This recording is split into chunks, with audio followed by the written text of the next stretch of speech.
गीता में अर्जुन को स्वयं भगवान कह रहे हैं कि उस परमेश्वर की शरण में जा, उसके लिए उन संतों के पास जा जो तत्वदर्शी हो।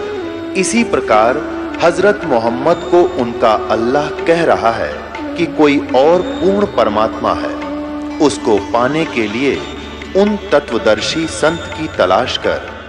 वो प्रभु कौन है, ये जानने के लिए कृपया अवश्य सुनिए जगत गुरु तत्वदर्शी संत रामपाल जी महाराज के अमृत वचन। पुण्यात्माओं, कुछ दिनों के बाद हमारी संख्या बढ़ती जाएगी। जब हमारी संख्या बढ़ेगी तो बुराई वाले लोग शर्माने लग जाएंगे। उनको अब तो कोई शर्म नहीं रही, बाप बेटा इकट्ठे बैठ कर दारू पीवे, बता शर्म रही? फिर छोटे छोटे बच्चे भी धिक्कारेंगे, कोई रिश्तेदार भी आ जाएगा, आप क्या पी रहे हो, ये कोई शराब पीने की चीज है? इसके कहते हैं मदरा पीवे कड़वा पानी 70 जन्म कुत्ते के जानी।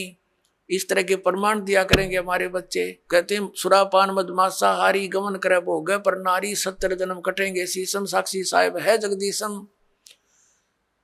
और परमात्मा कहते हैं 100 नारी जारी करे सुरापान 100 बार, एक जन्म हुक्का भर दे वो डूबे काली धार। तमाकू के अंदर इतना दोष है कि एक पर स्त्री गमन करने वाले का 70 जन्म तक अंधा हो डोले, पर द्वारा स्त्री का खोला 70 जन्म अंधा हो डोले। सुरापान मदमासा हारी, और जो गमन करें भोगें पर नारी 70 जन्म कटेंगे शीशम, साक्षी साहेब है जगदीशम। जो ऐसे पाप करेंगे उनके 70 जन्म तो लगातार वो बलि के बकरे बनेंगे। परमात्मा ने कहा कि 100 नारी जारी करे, एक पर स्त्री गमन करने का क्या बताया है कि 70 जन्म तक अंधा होकर धक्के खावे, और फिर 70 जन्म वो बलि का बकरा बनकर गल कटवावे। कितना घोर पाप। और फिर कहते हैं ऐसे ऐसे 100 नारी जारी करे 100 सुरापान 100 बार, एक बार सुरापान करने का कितना पाप है। मदरा पीवे कड़वा पानी और 70 जन्म कुत्ते के जानी। जो मदरा एक बार भी पीते हैं 70 जन्म कुत्ते के होंगे। जैसे आप मैं इस मारीची जी के जो महावीर जैन के जीव की कथा सुनते हो, 60 करोड़ बार गधा 30 करोड़ बार कुत्ता, तो ये इन्हीं दोषों के प्रतिफल में बनते हैं। तो हम गलतियां कर जाते हैं किसी जन्म में, फिर वो लिखे जाते हैं, इकट्ठे होते हैं, फिर वो भोगने पड़ते हैं। तो क्या बताया है, मदरा पीवे कड़वा पानी, शराब पीता है जो 70 जन्म कुत्ते के जानी।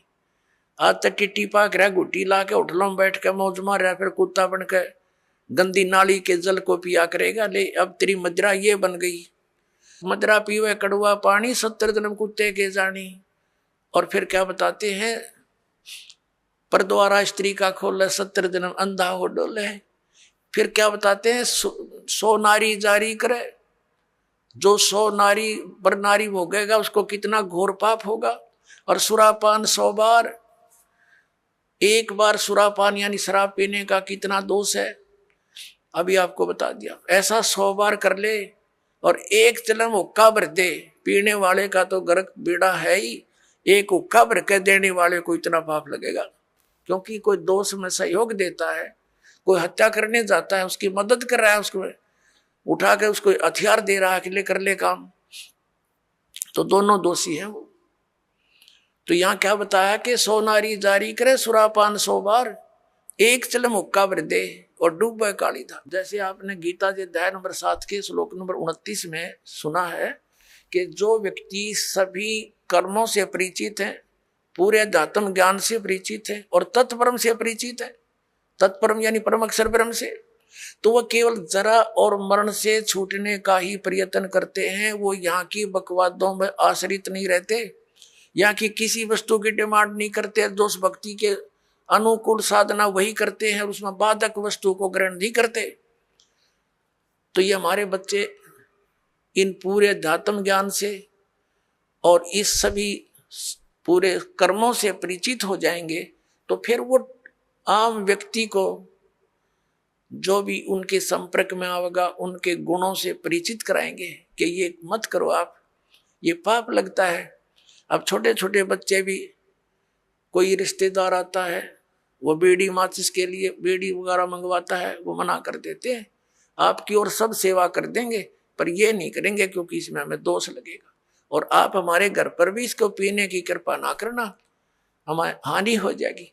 तो वो अपने आप शर्मिंदे होंगे। एक भक्त बता रहा था कि ऐसे हमारे घर पर हमारा एक बहनोई आ गया, लड़के थे घर पे, और वो लगा निकाल के बीड़ी पीने। उनसे उन्होंने कहा जी आप फूफा जी बीड़ी ना पियो हमारे घर पे।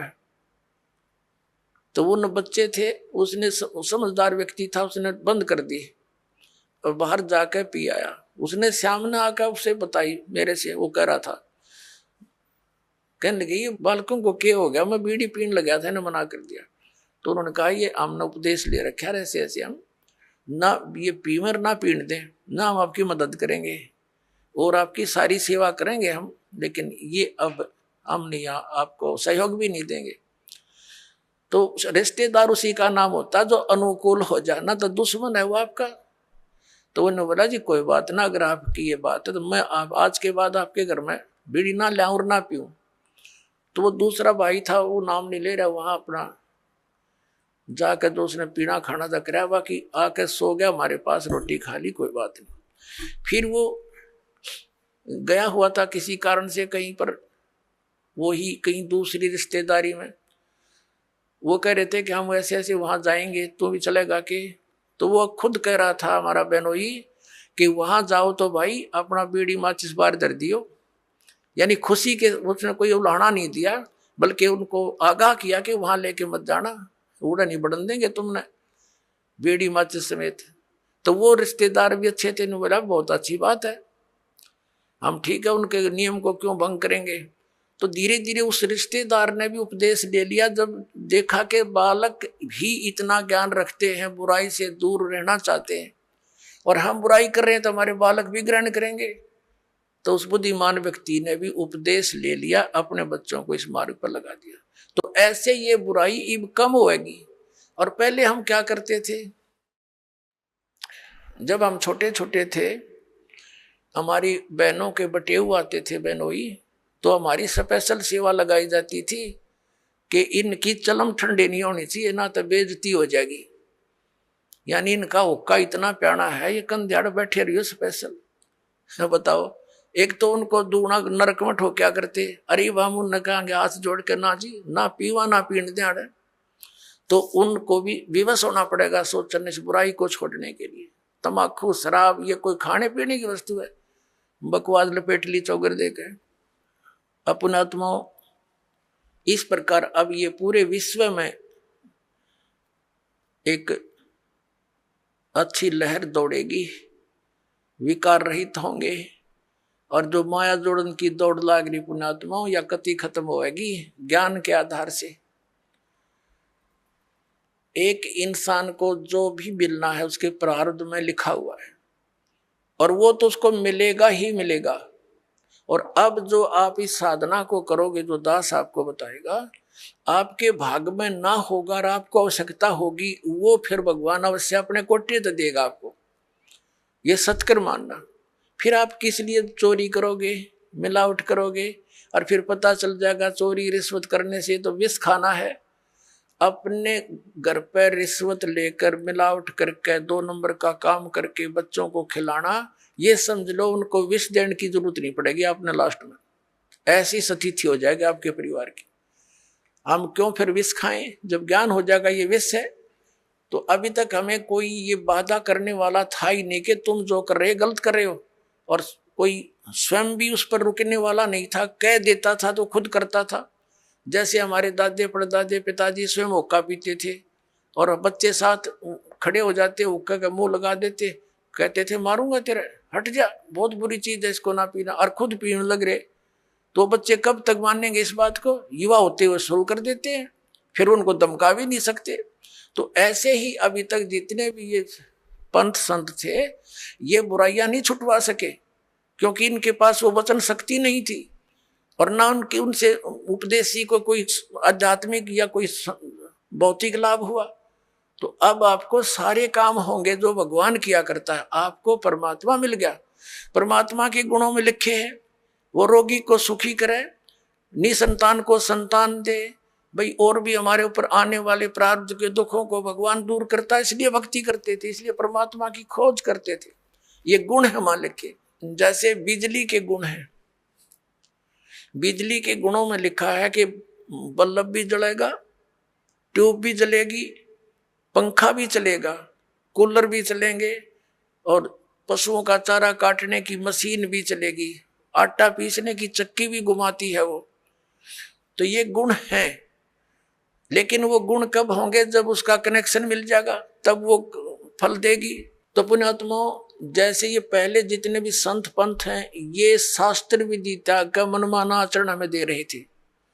ये हमें कनेक्ट नहीं कर सके उस पावर से जो लाभ दिया करती है। अब जैसे किसी ने एक कीकर का लठ गाड़ के उसका तार बांध के पावर हाउस बना रखा हो, और आगे उसे सब कनेक्शन लिए बैठे हैं, तो उनके कनेक्शन भी लिए हुए हैं, लेकिन वो गुण नहीं हो रहे हैं जो इलेक्ट्रिसिटी करा करती है, क्योंकि इलेक्ट्रिसिटी का कनेक्शन है नहीं, वो तो कनेक्शन उसकी करके लटका बांध रखा है। तो इसी प्रकार ये शास्त्र विदिता का मनमाना आचरण करने वाले, जिनका आप कोई गुरु नहीं, जैसे श्री शिवजाल जी राधा स्वामी पंथ के प्रवर्तक, उनका कोई गुरु नहीं, यानी आगे कनेक्शन नहीं, जहां से पावर आनी थी वो तो कीकर का लठ था एक, समझ लो, और उससे फिर ये इतने तार जोड़ दिए सबने, और किसी को खक नहीं हो रहा, सारे लुट पिट कर बैठे हैं घर पे, क्योंकि इनको पता नहीं था कि ये कनेक्शन जोड़ कहाँ रखा है इन्होंने। अब दास ने बताया इनको कि वो खुद भूत बना बैठा है, शिवदयाल जी राधा स्वामी पंथ का प्रवर्तक, तुम्हारी क्या यही दशा आपकी होगी जो उससे संबंधित रहेंगे, तो आपने त्यागना पड़ेगा उसको। और दास बताता हमारा कनेक्शन कहाँ से है। परमेश्वर कबीर देव जी जो जुल्हा धाणक कहलाते थे, ये पावर हाउस है, ये अनंत कोट ब्रह्मांड के स्वामी हैं, और वहीं से हमारा पावर जुड़ा हुआ है। आदरणीय गरीबदास साहिब जी सीधे कबीर साहिब से जुड़े हुए थे, उनके शिष्य हुए सीधे, परमात्मा ने आकर उनको सतलोक दिखाया और वापस छोड़ा। उसके बाद गरीबदास जी के पास शीतल दास जी, और उसके बाद हमारे गुरु जी। हमारा कनेक्शन जुड़ा हुआ उस पावर हाउस से, कनेक्टेड तार है सारे, और वो पावर आपके पास पहुंच रही है। आप सबको लाभ होगा ना, कैसे हो, पावर का तो गुण है, वो लाभ देगी ही देगी आपको। तो इस प्रकार पुण्यात्माओं, आप जी अब सुखी भी होगे, बुराइयों से भी बचोगे, क्योंकि आपको ज्ञान हो जाएगा। परमात्मा कहते हैं जब तक बच्चा अबोध रहता है, एक छोटे से बालक ने क्या देखा, पिताजी शराब पीता था, दादाजी भी घूंटी लगाता था, दादाजी वो एक पशुओं का भूस भर रखा था तूड़ा एक कोठे में, दादाजी दूसरे स्थान पर शराब की बोतल पी के बाकी बची उसमें छुपा देता था, और पिताजी दूसरी साइड में छुपा देता था। बच्चे देखा करते थे। एक दिन उस बच्चे ने सोचा कि पिताजी पीओ दादा पीओ, या तो बढ़िया चीज होगी, तू भी पी ले। उसमें कीड़े मारने की दवाई थी, कोई विष था, वो बोतल भी उस तूड़े में दाबे रखी थी। उस बच्चे ने हाथ उठ मारा कि छी कोई पावे वो मैं भी पीऊं। वह कीड़े के जो तेल था, मारने के जो विष था, वो हाथ लग गया, गाल का कप में पी गया। 5-10 मिनट बाद छोड़े पड़ मरा पाया। सुन देखा और बोतल धरी, कप रखा। तो पुण्यात्माओं, और जब उस बच्चे को ये पता हो जाएगा कि ये तो विष है, हाथ भी ना लावर, दूसरा नबीनों का दूर रहियो भाई, ये तो मर जाएगा इससे। तो पुण्यात्माओं, परमात्मा हमें ये आगाह कराते हैं कि कौन सा विष है, कौन सा अमृत है। और जब आपको ये ज्ञान हो जाएगा, फिर बताते हैं जैसे किरका जहर का रंग होरी हो, कहो कौन तिस खाव राम रंग होरी हो। होरी माने खुशी। जैसे कहीं पर विष का कण भी गिरा हो और आपको पता चल जाए ये विष का कण है, कहते उस कण को भी कौन खाओगा, किरके को उठा के दूर गिर का होगा, मिट्टी में दाब देगा और हाथ धोएगा, कहीं हमें प्रभाव ना कर जाए। तो परमात्मा कहते हैं जैसे किरका जहर का रंग होरी हो, कहो कौन तिस खाव राम रंग होरी हो। यानी भगवान के रंग में हम इसे रंग जाएंगे, और फिर होरी होरी माने खुशी खुशी होगी हमारे घर में। इस प्रकार हम इन बुराइयों से बचेंगे, और फिर सपने में भी नहीं कर सकते। सत्कर मान लियो पुण्यात्मा, आपके आसपास भी कोई किसी का धन पड़ा होगा, विष दिखाई देगा और कोशिश करोगे उसको उठा करके भाई किसका है, कहाँ पर है, आप या उठाओगे ही नहीं। और चोरी तो बहुत दूर की बात, मिलावट करना, रिश्वत लेना। किस लिए लेते हैं हम रिश्वत, किस लिए लेते हैं हम ये 2 नंबर का काम किस लिए करते हैं? बड़ी कोठी हो, फिर दो बेटियां उनकी शादी करनी, उसमें कई लाखों रुपए का दहेज देना है, यही 2 कारण है हमारी ये। और बड़ी कार हो, ये 3 कारण है जो हमें इस सब बुराइयों की तरफ खींच रहे हैं। तो हमने अपने बुद्धिमत्ता के साथ और तत्व ज्ञान के आधार से इनको बिल्कुल कम करना है। अब लड़कियों को कैर बना रखा हमने, 2 बेटी होगी सारा कुनबा रोने लग जाता है, क्या होगा? क्यों? क्योंकि उनके ब्याह में खर्चा गणा करने लगे हम। ये समाज में बकवाद भर दी इन पिक्चरों ने। तो अब हमने इसको खत्म कर देना है। बेटी का ब्याह करना है, सिंपल वे से करो। विवाह तो भगवान करके भेजा है, संयोग वही जोड़ता है। माँ बाप 2-2, 3-3 साल धक्के खाए जाते हैं, संस्कार नहीं होता, परमात्मा 1 मिनट में कर देता है। तो वो मालिक का किया हुआ होता, उसको हमने सिर्फ उनको मिलन करना बच्चों का, परमात्मा की वाणी बोल दे और सिंपल साधारण तरीके से उनका विवाह कर जाओ, कभी कुछ नहीं दे। और बच्चों को भी ये ज्ञान हो जाएगा कुछ दिनों में कि परमात्मा देगा, उससे पूरा, उससे हमारा सफलता होगी, माँ बाप के दिए हुए से कभी सफलता नहीं होगी। अब हम कितना दे सकते हैं अपने बच्चे को? ये क्या माँ बाप आजीवन उसको दे सकता है सारे इतना दहेज में? नहीं दे सकता। बच्चा अपना करे और खाओ, भगवान पर आश्रित रहे, फिर भगवान देगा, तब सफलता होगी। तो ये बकवाद हमने घर करी देखम देखा, अब इसको त्यागेंगे कति, सिंपल मकान बनावांगे। आज कोठी गार्डन पे 5-10 लाख रुपये की इधर उधर से कर लिए, कोठी बना दी है, और फिर मृत्यु होगी, वह कोठी नौकी न रहेगी। आप कुत्ता बन के उसकी गली में बैठा छाया में, और वहां भी ना बैठने देखो, आते मारेगा लठ। तो हमने इतना ही काम करना है जो हमारा भक्ति में बाधक ना हो। हम सारा जीवन किले बनाने में, कोठी खरीदने के चक्कर में 100 पाप कर बैठते हैं, वो पाप हमारे साथ चले जाते हैं, वह कोठी और कार यही रह जाती है।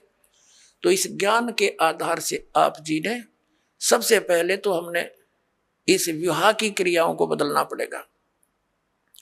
उसके बाद फिर हमने इन कोठियों की जरूरत क्या है? एक सिंपल मकान बनाओ जो भगवान ने आपको दे रखा है, अवश्य बनाओ, ठीक, गर्मी सर्दी से बचने के लिए। और समय की, वर्तमान की जो आवश्यकताएं हैं, आपको कार भी चाहिए, मान ले स्पीड अच्छी होगी जमाने की, मोटरसाइकिल चाहिए। आप विश्वास करना, परमात्मा आपको वो भी देगा, लेकिन सदुपयोग के लिए उसमें परमात्मा की कैसेट ला के चले, उसके अंदर भगवान की टेप चलावे, मालिक की चर्चा करता जावे और आवे, तो वो आपको सबको दे सकता है। मालिक के घर में किसी चीज की कमी नहीं, लेकिन दुरुपयोग ना हो। और हमेशा परमात्मा देगा, उसी में सफलता प्राप्त होती है। और भगवान तो इस मिट्टी का सोना बना के दे दे आपको, पता नहीं कहाँ कहाँ से बरकत कर देगा। बीड़ी शराब मांस तम्बाकू छोड़ दिया, आप पर बरकत होगी। आपके रोग होना था वो लागत 10 लाख रुपये, 2 लाख रुपये, अरे 100 रुपया की दवाई से मालिक ठीक कर देगा, बहाना सा करके, तो होगी बचत सारे शुरू। और पाप से दूना दुख होता बढ़ता चला जाता है। एक पैर में थोड़ा सा दर्द होया था एक व्यक्ति के, नौका टांग कट के पीछा छूटा, और अब नाम लेने के बाद डॉक्टर सलाह देते हैं कि टांग कटती अगर तो 2 दिन लेट हो जाता था। अब वो टांग बच की 200 रुपये की दवाइयों से। तो पुण्यात्माओं, पुण्य और पाप के ऐसे फल अलग अलग बन जाते हैं।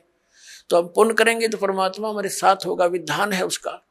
तो जो हानि ज्यादा होनी है वह थोड़े में टल जाएगी। परमात्मा कहते हैं कि सतगुरु शरण में आने से आई टले बला, और जय मस्तिष्क में सूड़ी हो वह काटे में टल जा। यदि हमारे प्रारब्ध के अंदर मृत्यु होनी हो तो परमात्मा कहते हैं कांटा लग जाने से उसको इतने में ही आपके उस पाप को वो परमात्मा कैंसिल करवा देगा। तो इसलिए भगवान की खोज हम किया करते थे। तो पुण्यात्मा, हमारे जो अध्यात्म गुरु थे वो तत्व ज्ञानहीन और हमारे सदग्रंथों से अपरिचित थे। पहले पवित्र हिंदू धर्म से पहले कोई मजहब नहीं था। जो कोई भक्ति या तो करता नहीं था, करता था तो वेदों अनुसार ही करता था। पवित्र हिंदू धर्म का उत्थान आदि शंकराचार्य जी से माना जाता है। आज से 2520 वर्ष पूर्व उनका जन्म हुआ। यानी ईसा जी से 508 वर्ष पूर्व। उसके बाद ही ईसाई धर्म का उत्थान हुआ। ईसा जी का जन्म आज से 2012 वर्ष पहले हुआ और उस ईसाई धर्म के बाद ही मुसलमान धर्म का उत्थान हुआ। लगभग 1400 वर्ष उसको हुए हैं। हमारा जन्म पवित्र हिंदू धर्म में हुआ। हिंदू धर्म के जो सदग्रंथ माने जाते हैं, पवित्र चारों वेद, पवित्र श्रीमद् भगवत गीता, पवित्र पुराण, और हमारे जो आचार्य शंकराचार्य और ये मंडलेश्वर जो हिंदू धर्म के गुरुजन ये कहते थे कि हम पुराणों, वेदों और गीता अनुसार तुम्हें ज्ञान दे रहे हैं, और इनको कख भी पता नहीं था पुराणों, वेदों और गीता जी का। अब आपको थोड़ा सा ज्ञान देते हैं कि श्रीमद् भगवत गीता जी का ज्ञान किसने बोला। अपुण्यात्माओं, इसको तत्व ज्ञान कहते हैं। अब ये ज्ञान तो सबने पता है, किसी से पूछ लो तुरंत उत्तर दे देता है कि श्रीमद् भगवत गीता का ज्ञान किसने बोला? श्री कृष्ण जी ने बोला। अपुण्यात्माओं, यदि इतना ही कहने से बात बन जाती तो फिर गुरुओं की आवश्यकता क्या थी इन सदग्रंथों को समझने की? श्रीमद् भगवत गीता के अंदर श्री कृष्ण जी का तो रोल ही नहीं कहीं पर भी। अपुण्यात्माओं, ये वचन सुनोगे तो उठ पटांग लगेगी आपने, क्योंकि आप जी ने ऐसे गुरु मिले जिन आज तक यो ज्ञान निर्णय करके बताया ही नहीं। जब तक हम सृष्टि रचना से परिचित नहीं होते तब तक हम इस पॉइंट को नहीं समझ सकते जो दास अब क्लियर करने जा रहा है।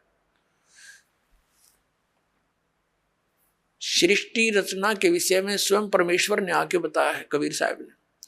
यहां सृष्टि रचना तो नहीं सुनाऊंगा, लेकिन थोड़ा सा हिंट सदग्रंथों का दे करके और श्रीमद् भगवत गीता का ज्ञान किसने दिया वो बताएंगे।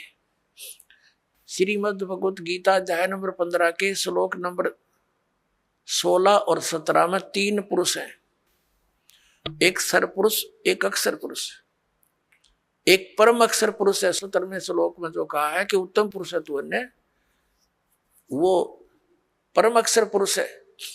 उसके विषय में गीता जी अध्याय नंबर 8 के श्लोक नंबर 1 में अर्जुन ने पूछा कि आपने जो 7वें अध्याय के 29वें श्लोक में जिस तत्ब्रह्म के विषय में जानकारी दी है कि उसको जानकर फिर प्राणी केवल जरा और मरण से ही छूटने का प्रयत्न करता है, तो किम तत्ब्रह्म 8वें अध्याय के गीता जी के प्रथम श्लोक में प्रश्न किया अर्जुन ने।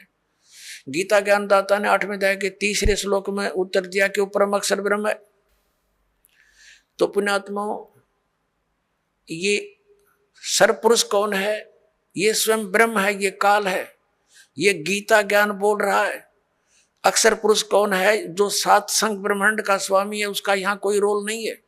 इसलिए हमारे इस अध्यात्म ज्ञान में इस पृथ्वी लोक पर विशेषकर 2 पुरुषों का, 2 भगवानों का रोल है। एक तो इस सरपुरुष यानी ब्रह्म का, जो श्री कृष्ण जी में प्रवेश करके गीता जी का ज्ञान बोल रहा है, जिसने ज्ञान बोला, और दूसरा परम अक्षर ब्रह्म है जो उत्तम पुरुष तो अन्य परमात्मा उदारते यह लोक चरमावि सेवे भरती अवे ईश्वर है। गीता जी अध्याय नंबर 15 के श्लोक नंबर 17 में। और 8वें अध्याय के 3रे श्लोक में गीता ज्ञानदाता स्वयं कहता वो परम अक्षर ब्रह्म है। तो ये गीता ज्ञानदाता 8वें अध्याय के 13वें श्लोक में कहता कि ओम इति एकाक्षरम ब्रह्म व्यवहारण माम अनुसमरण यह प्रयाति तजन देहम स याति परमागति। मुझ ब्रह्म का केवल एक ओम मंत्र है, और इसका जो उच्चारण करके श्रवण करता हुआ शरीर छोड़कर जाता है, ओम नाम से मिलने वाली जो परम गति उसको प्राप्त होता है। वो कौन सी है? ब्रह्मलोक। ओम नाम से ब्रह्म का है, ब्रह्मलोक में रहता है ब्रह्म, तो ब्रह्म प्राप्ति होती है। 8वें अध्याय के 16वें श्लोक में लिखा है कि 8 ब्रह्मलोक पर्यंत भी जन्म मृत्यु के अंदर है। ये भी पूर्ण मोक्ष नहीं हुआ, क्योंकि ब्रह्मलोक में गए हुए प्राणी भी वापस आते हैं। और गीता ज्ञानदाता स्वयं भी कहता है 2 अध्याय के 12वें श्लोक में, 4 अध्याय के 5 और 9 श्लोक में, 10वें अध्याय के 2 श्लोक में कि अर्जुन तेरे और मेरे बहुत जन्म हो चुके। इसलिए 18वें अध्याय के 62वें श्लोक में गीता ज्ञानदाता कहता है कि तू सर्वभाव से उस परमेश्वर की शरण में जा, उसकी कृपा से ही तू परम शांति को, सनातन परम धाम को प्राप्त होगा। गीता जी अध्याय नंबर 15 के श्लोक नंबर 4 में कहा कि जब तत्वदर्शी संत मिल जा उसके बाद उस परमेश्वर के उस परम पद की खोज करनी चाहिए, जहां जाने के बाद साधक फिर लौटकर कभी संसार में नहीं आते। और जिस परमेश्वर ने सब ब्रह्मांडों की रचना की है और केवल उसी की भक्ति करो, ये गीता ज्ञानदाता कहता है। तो इससे सिद्ध है कि श्रीमद् भगवत गीता का ज्ञान देने वाले से भी कोई और एक सुप्रीम पावर है। अब श्रीमद् भगवत गीता का ज्ञान कौन दे रहा? जो ये कह रहा कि मेरा एक ओम नाम है, ओम नाम ब्रह्म का है, और ये ब्रह्म कौन है? ये काल है। इसने प्रतिज्ञा कर रखी है कि मैं कभी किसी के समक्ष नहीं आऊंगा, मेरे कर्म और जन्म अलौकिक है। गीता जी अध्याय नंबर 4 के श्लोक नंबर 9 में यह कहता कि अर्जुन, मेरे जन्म और कर्म दिव्य है, अलौकिक है। अब पुण्यात्माओं, अब हम आपको श्रीमद् भगवत गीता जी का ज्ञान किसने बोला, ये थोड़े से संक्षिप्त में सुनाएंगे। श्री कृष्ण जी का तो रोल ही नहीं है गीता जी के ज्ञान में। कैसे कि श्री कृष्ण जी युद्ध के पक्ष में नहीं थे इस महाभारत के युद्ध में, और 3 बार वो गए हैं शांति दूत बनकर, समझाने की चेष्टा की है कौरव और पांडवों को। लास्ट में यहां तक जब फैसला कर लिया कि भी एक तरफ मैं होऊंगा, एक तरफ मेरी सेना होगी, और मैं शस्त्र भी नहीं उठाऊंगा, प्रतिज्ञा कर ली। तो पुण्यात्माओं, जो महापुरुष ये कहता हो कि मैं हथियार भी नहीं उठाऊंगा, क्या फिर वो युद्ध की सलाह दे सकता है? नहीं। अब जब इसने देखा कि इसने इस काल भगवान ने, ये गीता जी अध्याय नंबर 7 के श्लोक नंबर 24 और 25 में स्पष्ट करता है कि मैं अपनी योग माया से छुपा रहता हूं, मैं कभी किसी के समक्ष नहीं होता, ये मेरा अटल अनुतम अवय अनुतम यानी घटिया अटल नियम है। इससे घटिया और क्या होगा? जो पिता अपने पुत्रों के सामने नहीं आता उसमें कोई दोष है? तो इस कारण इस प्रकार वो स्पष्ट करता है कि मैं अपनी योग माया से छुपा रहता हूं, और मुझ अव्यक्तम व्यक्तिम आपन मनन्ते, मुझ अव्यक्त को मैं तो अव्यक्त रहता हूं और मुझे कृष्ण मान रहे हैं ये मूर्ख जन समुदाय। I am not Krishna, Gita ज्ञानदाता कहता है। अब ये इसके जन्म और कर्म कैसे अलौकिक है? पुण्यात्माओं, ये काल जो है, जैसे आप जी ने श्री शिव पुराण के अंदर इस विद्वेश्वर संहिता के अंदर देखा, आपको दिखाएंगे, तो उसके अंदर क्या लिखा है कि ब्रह्मा और विष्णु जी का आपस में इसी बात पर युद्ध हो गया। ब्रह्मा जी कहते हैं विष्णु जी के मैं तेरा जनक हूं, मैं तेरा बाप हूं, तेरी उत्पत्ति मैंने की है। विष्णु जी कहते हैं मैं तेरा बाप हूं, तेरी उत्पत्ति मेरी नाभि कमल से हुई है। इसी बात पर इनका युद्ध हो गया। इसको समाप्त कराने के लिए इनके पिता, जिसने यह गीता का ज्ञान बोला, ये इनका पिता है, ये काल रूपी ब्रह्म सदा शिव यही है। इसने इन दोनों के बीच में एक तेजो में लिंग खड़ा कर दिया, स्तंभ, और बहुत लंबा चौड़ा, ये ऊपर नीचे घूमने लगे। उसका और छोर प्राप्त करने के लिए युद्ध बंद हो गया। फिर ये स्वयं अपने पुत्र शिव का रूप धारण करके खड़ा हो गया। फिर इनको समझाने लगा कि तुम भगवान नहीं हो, यू आर नॉट गॉड, तुमने अपने आप को इस मान लिया, जैसा कि आपको बहुत बार दिखाया है दास ने। फिर ये कहता है कि पुत्रों, ब्रह्मा और विष्णु को, कि तुमने जो 2 कृत 2 डिपार्टमेंट जैसे उत्पत्ति और सतिथि का तुमने मुझसे प्राप्त किए तपस्या करके, इसी प्रकार 2 कृत महेश्वर और रुद्र को ने प्राप्त किए मेरे से। तो इसका मतलब ये 5वां है जो श्री शिव पुराण का ज्ञान और ब्रह्मा विष्णु को जो ज्ञान दे रहा है, यो इनका पिता है। और ये उसी विद्वेश्वर संहिता में इसी चैप्टर में कहता है कि मेरा एक ओम अक्षर है, नथिंग एल्स, और इसका सिमरण करो, इसका सिमरण करने से मेरा ही स्मरण होता है। तो इससे सिद्ध हो गया कि जो शिव पुराण के विद्वेश्वर संहिता के अंदर बोल रहा है वो काल है और वो शिव रूप बना के खड़ा हो गया। ऐसे ये छल करता है, किसी को ब्रह्मा रूप में दर्शन दे देता है, किसी को विष्णु जी के रूप में दर्शन दे देता है, तो वो विष्णु जी की महिमा गाने लग जाता है कि विष्णु जी आप ही भगवान हो, आप छुपाए हुए हो अपने आप को। इस प्रकार इनको भ्रम हो जाता है। और ये कैसे इसके कर्म अलौकिक हैं, अब आपको दिखाते हैं थोड़ा प्रमाण सदग्रंथों में। एक बार देवताओं का और असुरों का, राक्षसों का युद्ध हो गया और राक्षस विजयी हो गए, देवता भाग गए, मैदान छोड़ गए। देवताओं ने कहीं जाकर के इकट्ठा होके भगवान विष्णु की आराधना की और ये विष्णु रूप धारण करके ये ब्रह्मा विष्णु महेश का पिता जिसने गीता बोली ये वहां प्रकट हो गया।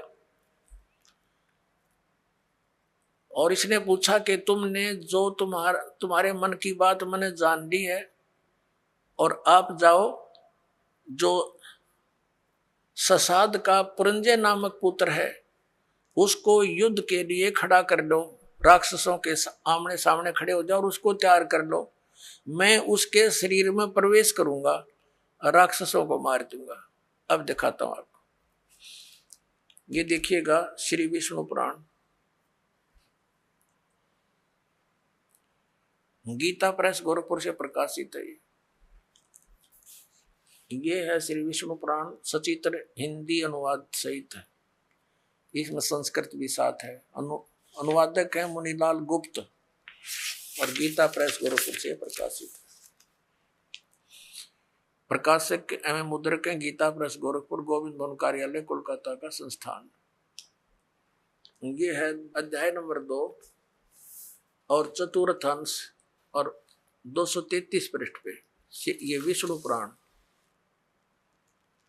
अब हम आपको यहां ले आते हैं, 233 पृष्ठ पे यहां से पढ़ेंगे। पूर्व काल में त्रेता युग में एक बार अति भीषण देव असुर संग्राम हुआ, देवताओं और राक्षसों का।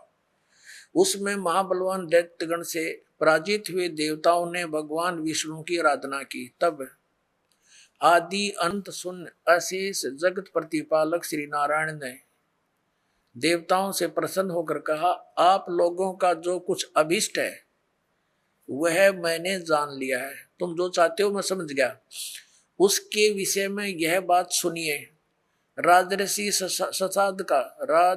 ससाद का जो पुरंजय नामक पुत्र है, उस अक्षत्रिय श्रेष्ठ के शरीर में अंश मात्र से यानी कुछ समय के लिए स्वयं अवतीर्ण होकर उन संपूर्ण दैत्यों का नाश करूंगा।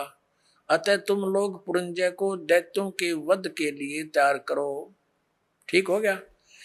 अब इसने क्या किया, पुरंजय को खड़ा कर दिया, देवताओं ने समझा बुझा के, और राक्षस भी सामने हो गए। ये काल जो है उस पुरंजय के अंदर प्रवेश कर गया, क्योंकि ये 1000 भुजा का 1000 कला का मालिक है। ब्रह्मा विष्णु महेश 4 ये 16 कला के मालिक हैं, तो इसमें शक्ति ज्यादा। इसने उन सब राक्षसों को मार डाला। तो अब दूसरा उदाहरण देते हैं आपको। एक समय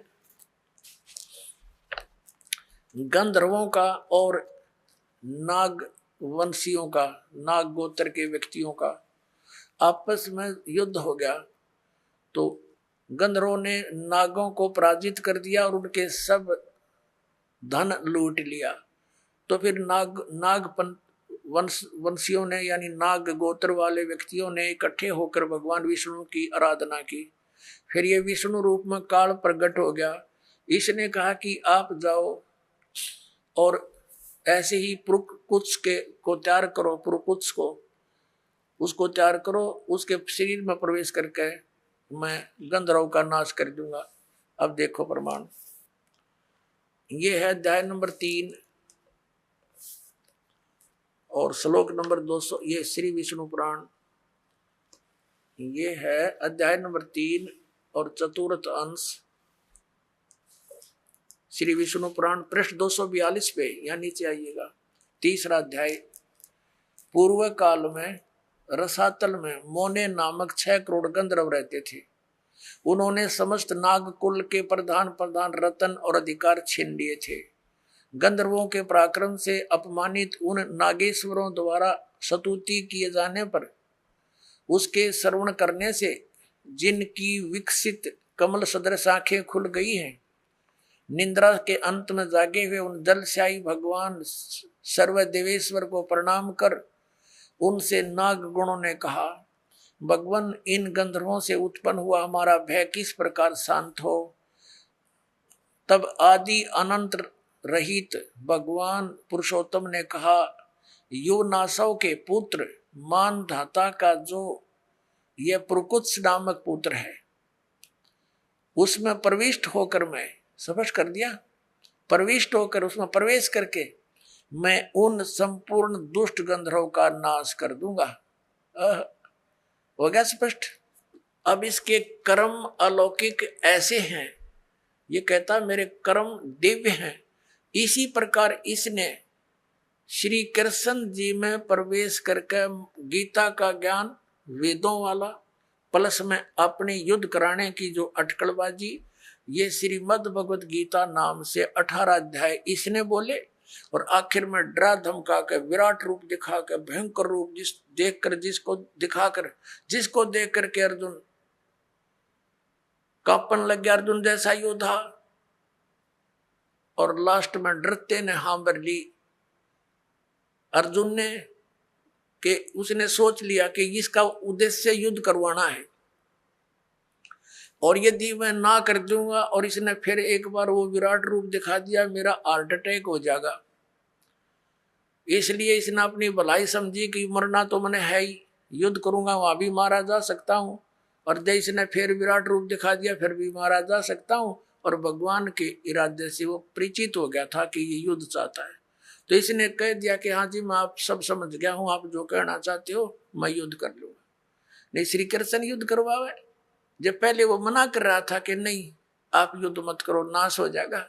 और फिर ये क्या कहते हैं हमारे धर्मगुरु कि अर्जुन अक्षत्रिय धर्म का पालन नहीं कर रहा था, इसलिए भगवान ने उसको प्रेरित किया। अरे श्री कृष्ण स्वयं अक्षत्रिय था, और जब काल्यावन ने चढ़ाई करी मथुरा के ऊपर, स्वयं भगवान युद्ध मैदान छोड़कर भाग गए थे, जिस कारण से उनको रण छोड़ भगवान कहा जाता है। तो उन्होंने उस समय भी अपने क्षत्रिय धर्म का पालन त्याग दिया, इसलिए कि जिस कारण से अनर्थ टल जावे, नाश ना होए। तो क्या वो व्यक्ति फिर अक्षत्रिय धर्म के पालन करने के लिए इसे नाश करने की सलाह दे सकता है? तो पुण्यात्माओं, अब हमने इन सदग्रंथों से स्वयं परिचित होना है। ठीक है, इन्होंने जितना ज्ञान दिया वो इनके सत्र का इनके पास रहे। अब हम सदग्रंथों के अनुसार साधना करेंगे और ज्ञान ग्रहण करेंगे। अब आपको दिखाते हैं कि श्री कृष्ण जी को तो पता नहीं मैंने क्या बोला था गीता जी में, अभी दिखाता हूं। अपनात्माओं, महाभारत का युद्ध हो लिया, कौरवों का नाश हो गया, पांडव राजगद्दी पर विराजमान हो गए। उसमें श्री कृष्ण के अंदर से काल निकल गया, ओनली श्री कृष्ण विद्यमान था, प्रेजेंट था। एक दिन श्री कृष्ण जी ने कहा कि अब मैं वापस जाता हूं द्वारका को और तुम अपना राज करो। अर्जुन ने कहा कि भगवान आप हमें कुछ सत्संग अध्यात्म ज्ञान सुना कर जाओ, क्योंकि आप हमारे गुरु हो, एक सत्संग करके जाइयो। जब श्रोतागण सामने बैठे थे, अर्जुन और कृष्ण वहां पर टहल रहे थे, सत्संग का समय के इंतजार कर रहे थे, श्रद्धालु आ रहे थे। तब श्री कृष्ण जी से अर्जुन ने कहा, भगवान कृपा मुझे वही ज्ञान सुनाना जो आपने युद्ध के दौरान सुनाया था, यानी वो गीता जी का ज्ञान बताना। अब मैं भूल गया हूं, बुद्धि के दोष से मुझे याद नहीं रहा। श्री कृष्ण जी कहते हैं कि तू बड़ा श्रद्धाहीन है अर्जुन, तू बड़ा बुद्धिहीन है, तूने उस ज्ञान को याद क्यों नहीं रखा।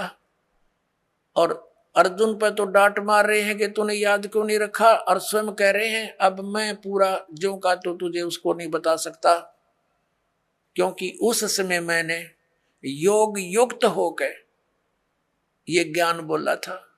भले आदमियों, जब युद्ध के इसे खतरनाक भयंकर समय में योग युक्त हुआ जा सकता है तो इस पीस में क्या दिक्कत आ गई योग युक्त होने में?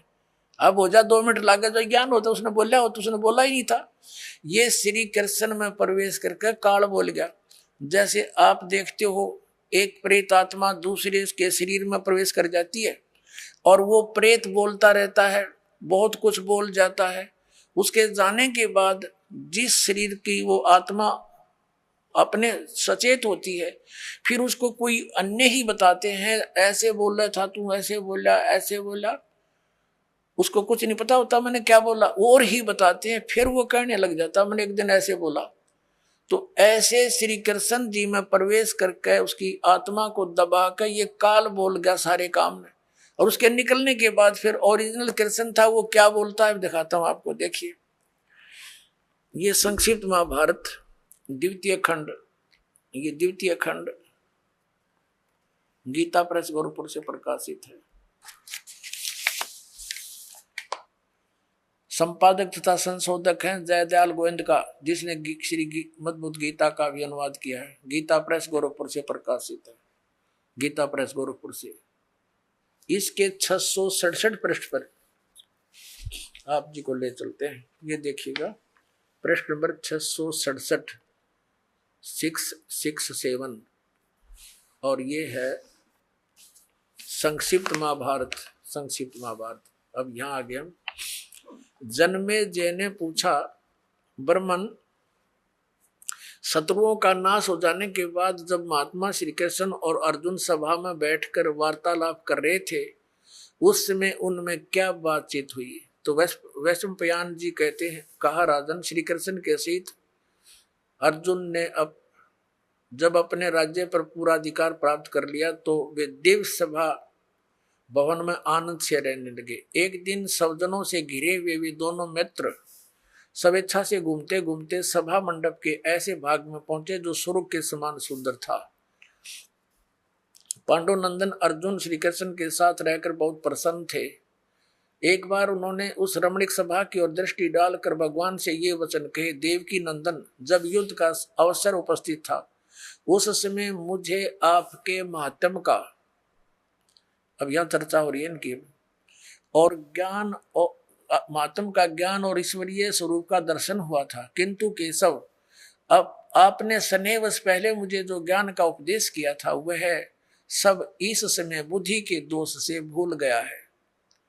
उन विषयों को यानी गीता, श्रीमद् भगवत गीता के ज्ञान को सुनने के लिए बार बार मेरे मन में उत्कंठा होती है। इधर आप जल्दी ही द्वारका जाने वाले हैं, अतः पुनः उस सब विषय को, वह विषय मुझे सुना दीजिए। वैशंपायन जी कहते हैं, अर्जुन के ऐसा कहने पर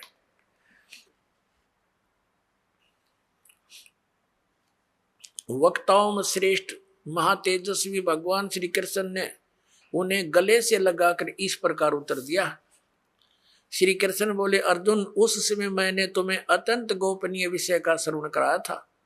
अपने स्वरूप भूत धर्म सनातन पुरुषोत्तम तत्व का परिचय दिया था और नित्य लोकों का भी वर्णन किया था। किंतु तुमने जो अपनी नासमझी के कारण उस उपदेश को याद नहीं रखा, यह जानकर मुझे बड़ा खेद हुआ है।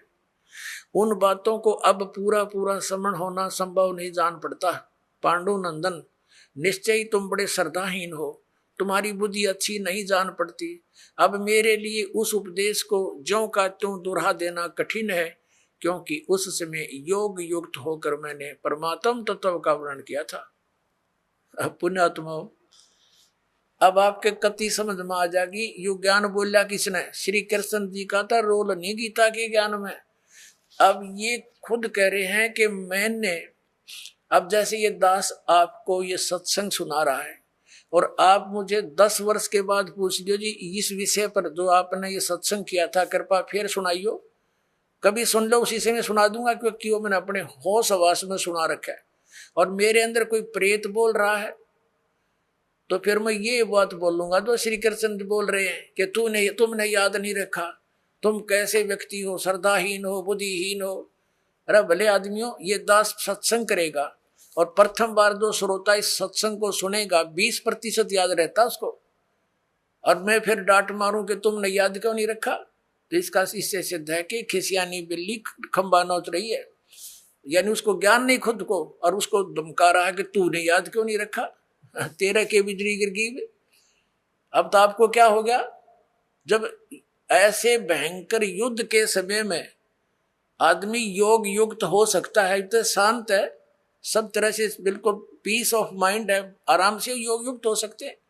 भाव कहने का ये पुणात्माओं, श्री कृष्ण जी का तो रोल ही नहीं था गीता के ज्ञान देने में। अब श्रीमद् भगवत गीता का ज्ञान दिया किसने है, ये काल ने दिया।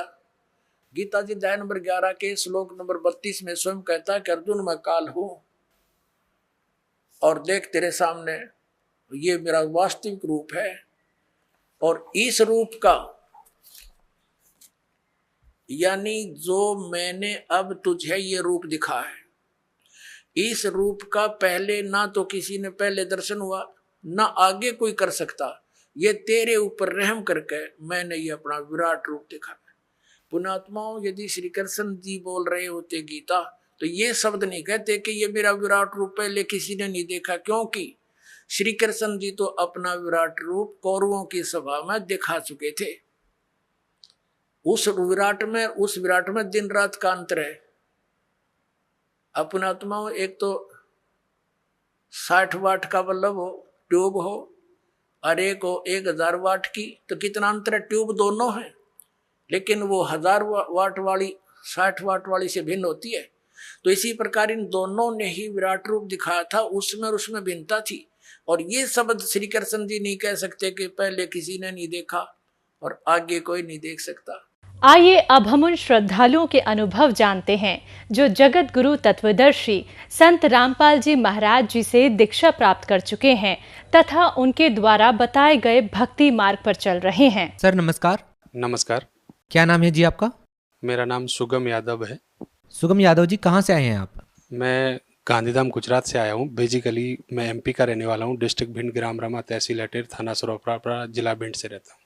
तो अभी आप गुजरात में रहते हैं? जी, अभी प्रेजेंट में मैं गांधीधाम में रहता हूँ, गुजरात में। संत रामपाल जी महाराज जी से कब जुड़े आप? मैं संत रामपाल जी महाराज से 3/12/2008 में जुड़ा था पहली बार। संत रामपाल जी महाराज से नाम दीक्षा लेने से पहले आप क्या भक्ति साधनाएं करते थे? मैं कोई ऐसी खास भक्ति नहीं करता था, जो जैसा रेगुलर है वैसे ही करता था, लेकिन मैं ऐसे चलता था जिंदगी, कुछ मालूम नहीं था भक्ति का सही से क्या होता है और क्या होता है। मैं तो कमाता खाता था और मौज करता था, खा के पी के, दारू दक्कड़ पी के बहुत जलसे करता था। तो फिर संत रामपाल जी महाराज की शरण में कैसे आना हुआ? संत रामपाल जी महाराज में शरण में आने का एक बहुत बड़ा कारण है कि मैं बहुत ज़्यादा दारू पीता था और दारू के धंधे करता था। उस पीरियड में मैं कुछ धंधे भी, सिविल लाइन का, कंस्ट्रक्शन का बिजनेस करता था, जिसमें मुझे बहुत बड़ा एक नुकसान हुआ था। नुकसान कुछ इस प्रकार हुआ था कि मैं ऐसी कंडीशन पे आ गया कि तो रोड पे था, जिसमें मेरे कोई परिवार, भाई बंधु, कोई भी मेरे को एक 5 रुपये का सपोर्ट करने की कंडीशन नहीं थी। और उस पीरियड में मेरे को लोग देख लेते थे तो साइड निकल जाते थे कि भाई ये पैसे मांगेगा या इसके पास पैसा नहीं है, इसके लोग कर्जा मांग रहे हैं। ये अहमदाबाद में जब मैं काम करता था, ये 2006 की बात बता रहा हूँ, 2006 से 7 के बीच में यहाँ रहा और थोड़ा मैंने अपना कंडीशन सुधारा, लेकिन सही सुधरा नहीं। उस पीरियड में मैं दारू पी के इधर घूमता था, लेकिन लोग बोलते थे वो मंदिर जा, मस्जिद जा, ऐसा कर वैसा कर, लेकिन मैं कहीं ऐसे जाता भी था, लेकिन कुछ खास मेरे को समझ में नहीं आया। उस पीरियड में एक हमारे श्याम सिंह भगत जी थे, जिनको मैं, भगत तो उस पीरियड में जानता ही नहीं था भगत क्या शब्द होता है। वो मेरे को चांदोड़िया ब्रिज के नीचे अहमदाबाद में मिले, तो उन्होंने बोला भाई तुम कैसे हो, ठीक ठाक हो? मैंने बोला हाँ ठीक है। मेरे एक दोस्त और उनके साथ थे, तो उन्होंने बोला क्या करते हो? मैंने बोला कुछ नहीं, आजकल ऐसी तकलीफ चल रही है। उस दिन जब वो मेरे को मिले थे, मैं फुल दारू के नशे में था, तो उन्होंने बोला आपको क्या तकलीफ है, आपको कैसा है? मैंने बोला धंधा पानी खत्म हो चुका है और मैं नुकसान में हूँ।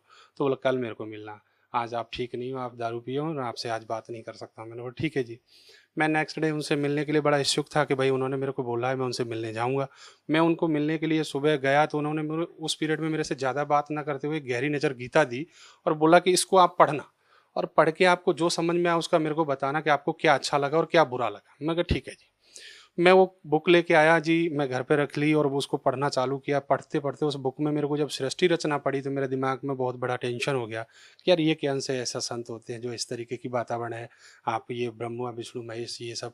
मैं तो उस पीरियड में हनुमान जी की पूजा भी करता था कि मेरे को ऐसे लगता है, मुझे भूत बहुत परेशान करते थे। भूतों की पूजा के चक्कर में, भूतों के डर के वजह से मैं हनुमान जी की पूजा करता था। तो मैं जानता था हनुमान से सर्वश्रेष्ठ है, उनसे बड़ा कोई है ही नहीं।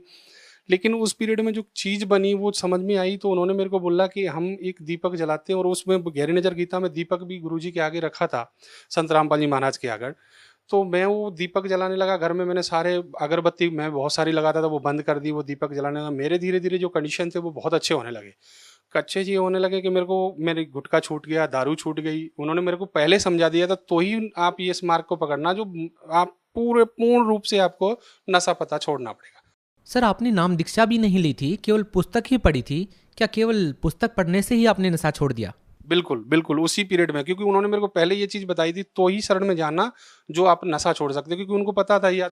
सर, इतनी आसानी से आपने कैसे नशा छोड़ दिया? लोग तो नशा मुक्ति केंद्र में जाने के बाद भी नशा नहीं छोड़ पाते। लेकिन मेरे को तो ऐसा चमत्कार हुआ है कि मेरे को जो मेरे साथ वाले लोग थे वो ये कहते थे, तू यार ये क्या चक्कर में पड़ गया है, चल कहीं लगा लेते, ये पैक शैक मार लेंगे। मैं भाई, मेरी कंडीशन ये है कि मैं छूना भी पसंद नहीं करता हूँ, क्योंकि मैंने वो जो उन्होंने मेरे को पहले जो एक वो बताया था नियम, कि ये नियम करो तो ही जाना, और नियम करने के बाद मुझे सुख प्राप्त होने लगा। सुख ऐसा हुआ कि मेरा धंधा चलने लगा। अब जो आदमी को जहाँ रोटी मिलेगी उसको तो मजा ही आएगा ना भाई, वही अच्छी जगह दिखेगी, तो मेरे को अच्छा लगने लगा। 3 महीने में नाम इनके शरण में था, बिना नाम लिए, मतलब भक्ति का पूरा नियम निभा रहा था। उसके बाद जब अगस्त का एंड आया, अगस्त से और थोड़ा आगे का टाइम आएगा, दिसंबर में मैं करीबन 7 तारीख के आसपास में मेरा राजकोट में काम चालू था, और राजकोट से जब मेरे पास फ़ोन आया कि मेरी बच्ची की तबीयत ख़राब हो, उस पीरियड में मेरी बच्ची कुछ 6 महीने की थी, और बच्ची की कंडीशन ऐसी ख़राब थी कि उसको कोई भी डॉक्टर लेने के लिए एग्री नहीं था। 5 मिनट में उसको समझो कि उल्टी और दस्त हो रहे थे उसको।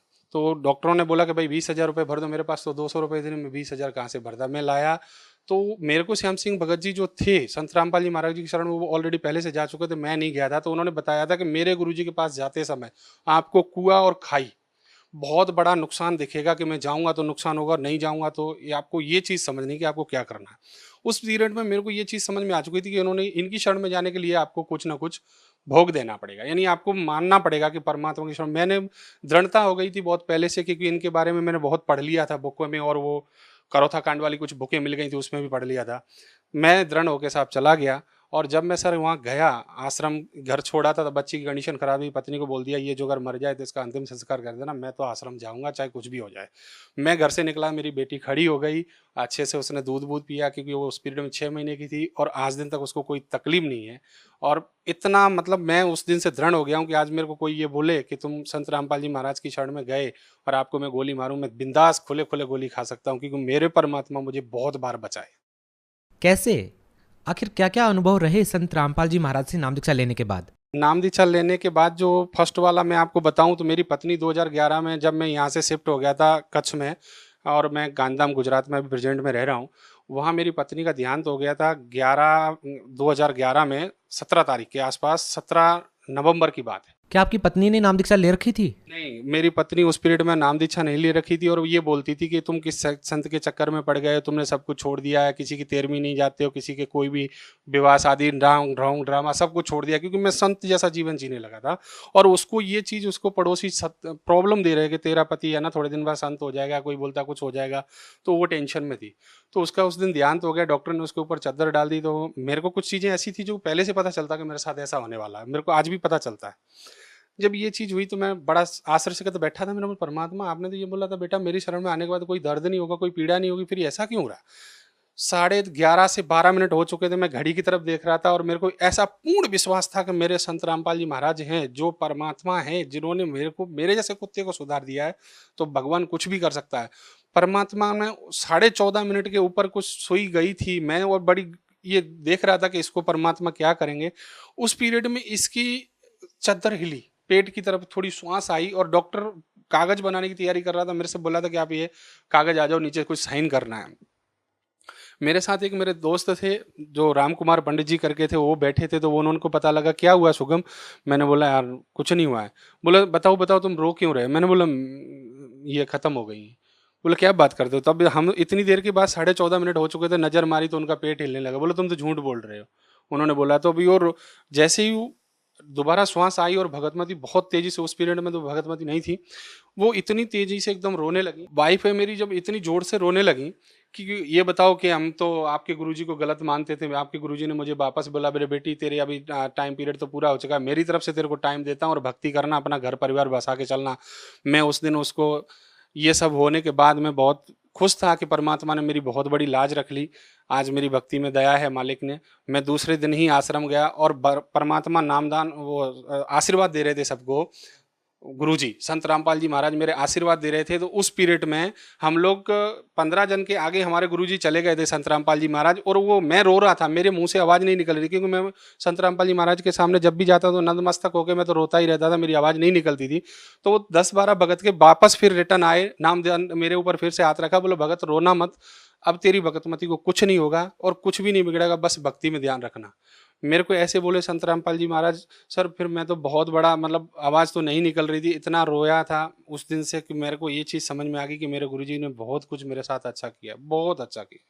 उसके बाद ऐसी कंडीशन थी जो मैं यहाँ फाइनेंशियली बहुत ज़्यादा प्रॉब्लम थी। अभी आज की तारीख में फाइनेंस में ऐसा है कि मैं यहाँ से कच्छ पहुँचा था 2011 से ही मैं हर साल नई कार बदलता हूँ। मैं इतना सुख हूँ मैं बता नहीं सकता हूँ। मेरे पास एक 10 आने के लिए जो बंदा दुखी हुआ, जो उसके पास बहुत अच्छा बड़ा बिजनेस है, और एक जो बंदा अनपढ़ हो जिसको लोग इंजीनियर की डिग्री से देखते हो, ये भी कंडीशन है। मैं एक सिविल इंजीनियर बन गया हूँ और मैंने कभी स्कूल नहीं पढ़ा था। आज मैं डेफिनेटली एक इंजीनियर के वर्क पे पोस्ट पे काम कर रहा हूँ। मैं खुद के मकान बनाता हूँ, मैं खुद एक बिल्डर की कंडीशन में आ गया हूँ, बहुत पैसा कमा रहा हूँ, सब कुछ है, दया है मालिक की। और उसके बाद मेरे साथ एक दूसरी घटना हुई थी 2014 में 24 अप्रैल के दिन। मैं आश्रम से ही आ रहा था, संत रामपाल जी महाराज के आश्रम गया था, वहाँ से सत्संग सुन के मथुरा एक्सप्रेस, जमुना एक्सप्रेस जो है, मैं एमपी के लिए जा रहा था। मेरे पास स्कॉर्पियो थी, मेरी स्कॉर्पियो का पीछे का टायर फूट गया था और वो पलट गई थी।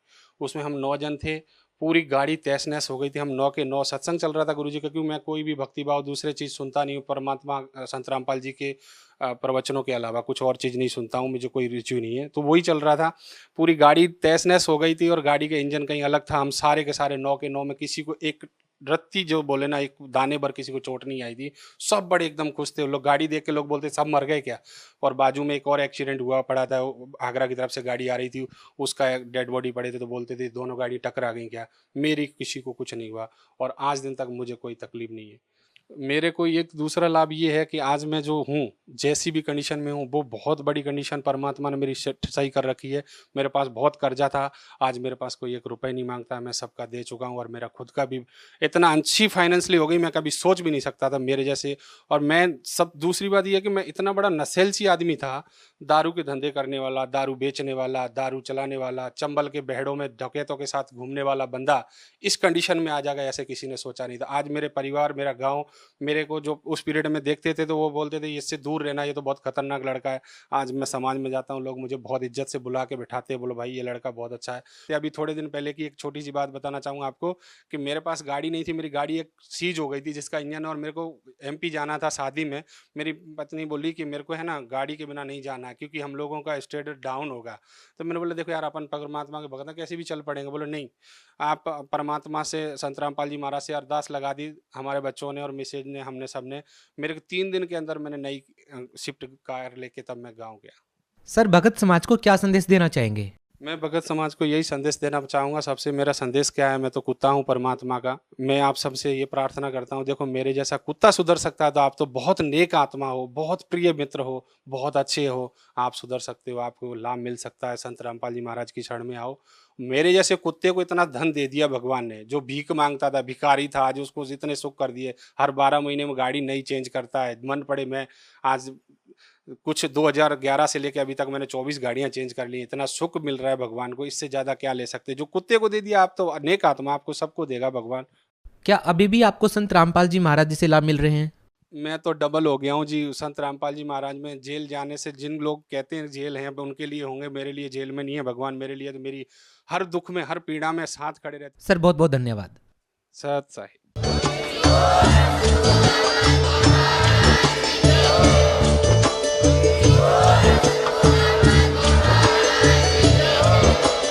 आप सुन रहे थे जगत गुरु तत्वदर्शी संत रामपाल जी महाराज जी के मंगल प्रवचन। अधिक जानकारी के लिए विजिट कीजिए हमारी वेबसाइट www.jagatgururampalji.org। संत रामपाल जी महाराज जी के शुभ आशीर्वाद से पूरे विश्व भर में 500 से भी ज्यादा नाम दीक्षा केंद्र हैं, जिन पर